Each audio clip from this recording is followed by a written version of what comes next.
J'aurais encore beaucoup de choses à vous dire. À vous dire. Vous connaissez peut-être la réponse de la petite Bernadette de Lourdes, Bernadette Soubirous, à son curé perplexe qui lui posait toutes sortes de questions sur ses apparitions. Et elle répondait, « On ne m'a pas demandé de vous le faire croire en parlant de ces apparitions. On m'a demandé de vous le dire. » La foi, c'est ça. C'est entendre une parole dite et y adhérer. C'est aussi simple que ça, la foi. Ce que tu as caché aux sages et aux savants, tu l'as révélé aux tout petits. Il faut être petit pour entendre cette parole de Dieu. Je me souviens d'un petit livre que j'avais lu jadis et qui a pour titre « Dieu existe-t-il encore ?» Le titre est captant, n'est-ce pas? Il s'agit d'un dialogue entre un athée et un croyant.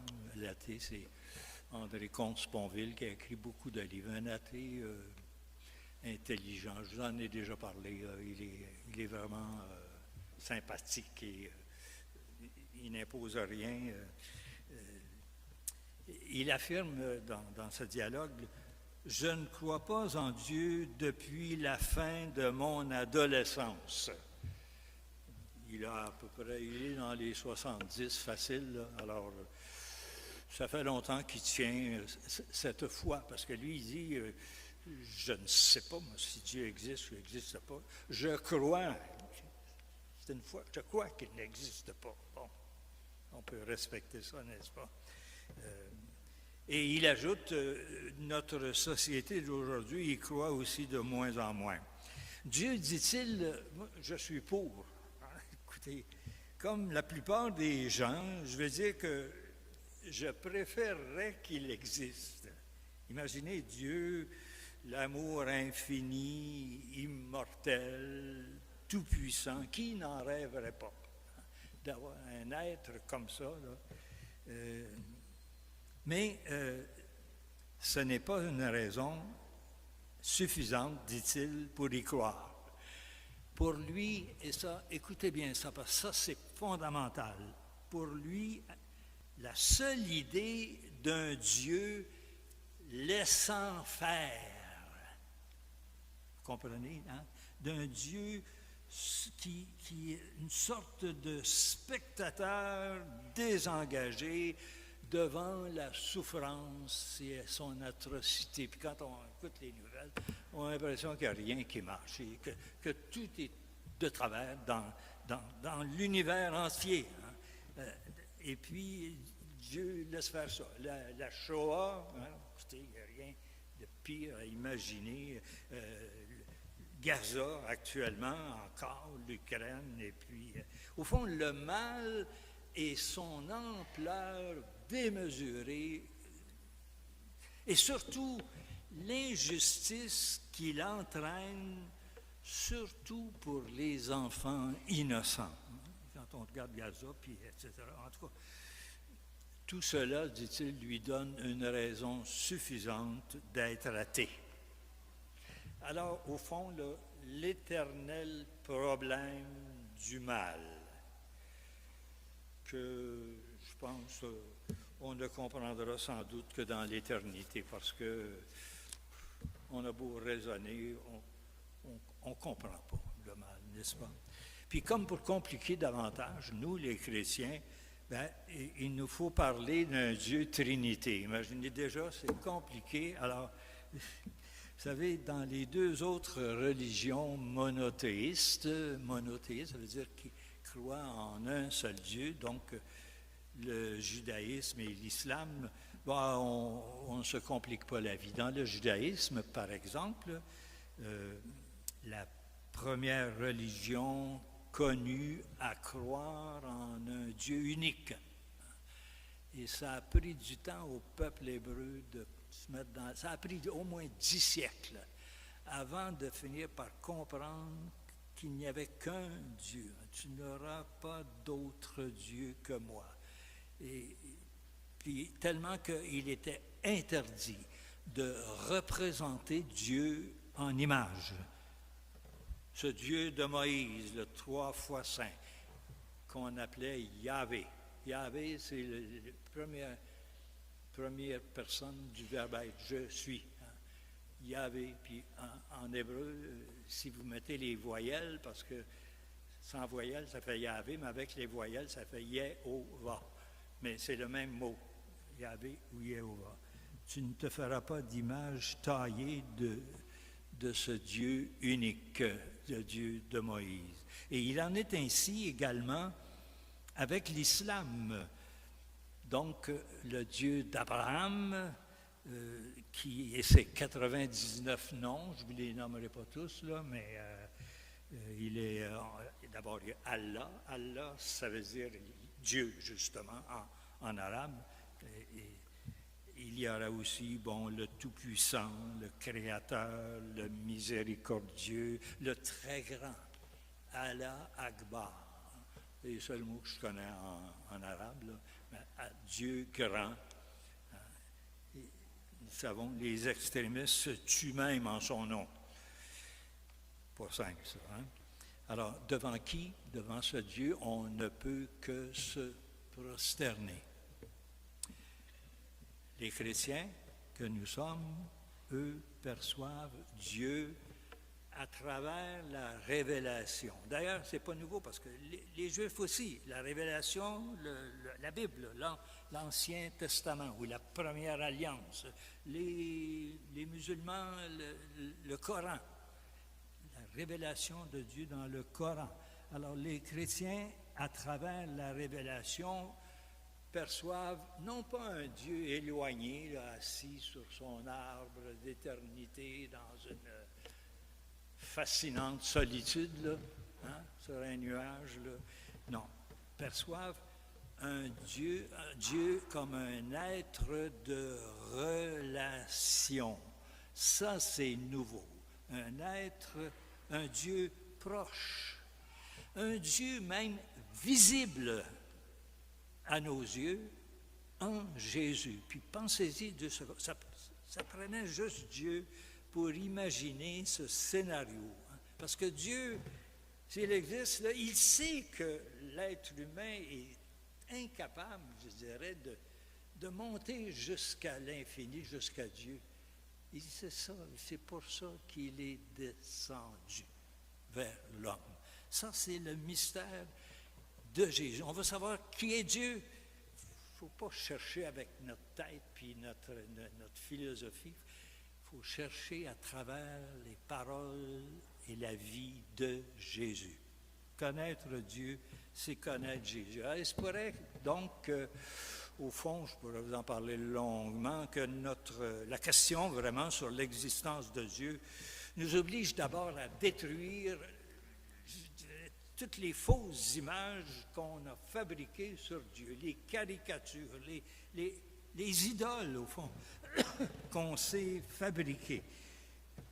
C'est quoi les idoles? C'est d'abord le Dieu dominateur, hein, qui exige sacrifices et prières, et puis qu'on se prosterne devant lui, puis, ou bien non, le Dieu punitif, le Dieu colérique, le Dieu vengeur, qui n'attend qu'une occasion pour nous taper dessus.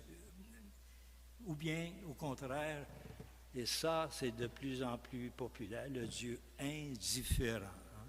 Comme je disais tout à l'heure, assis sur son nuage, puis qui, face au mal et à la souffrance, n'est qu'un spectateur inactif.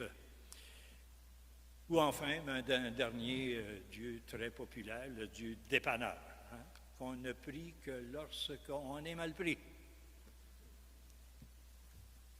Un théologien qui résumait tout ça en disant « Nous t'avons fait grimacer à travers tant de masques. » Combien de fausses images de Dieu avons-nous? Alors que le vrai chemin pour connaître Dieu, ben c'est celui que Dieu a choisi, la révélation.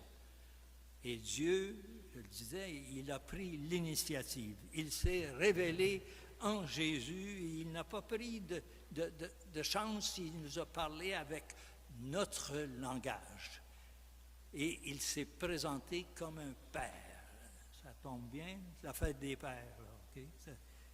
Un père débordant d'amour qui a tant aimé le monde qu'il a donné son Fils unique. Donc, il nous envoie Jésus, le Christ, qui bouleverse mais complètement toutes les croyances en un Dieu triomphateur, conquérant, dominateur, une sorte de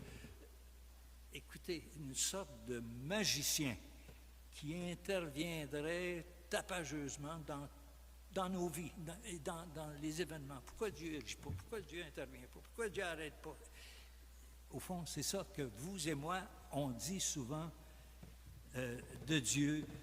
Non, Dieu est un Dieu qui nous aime, donc qui nous parle au cœur, qui veut que ce soit nous, qui est amour du Fils pour le Père, donc on devrait être comme l'image de Dieu, Fils pour le Père, et par notre amour, c'est nous qui allons changer le monde. Donc, il veut nous entraîner dans une relation d'amour en nous communiquant son esprit.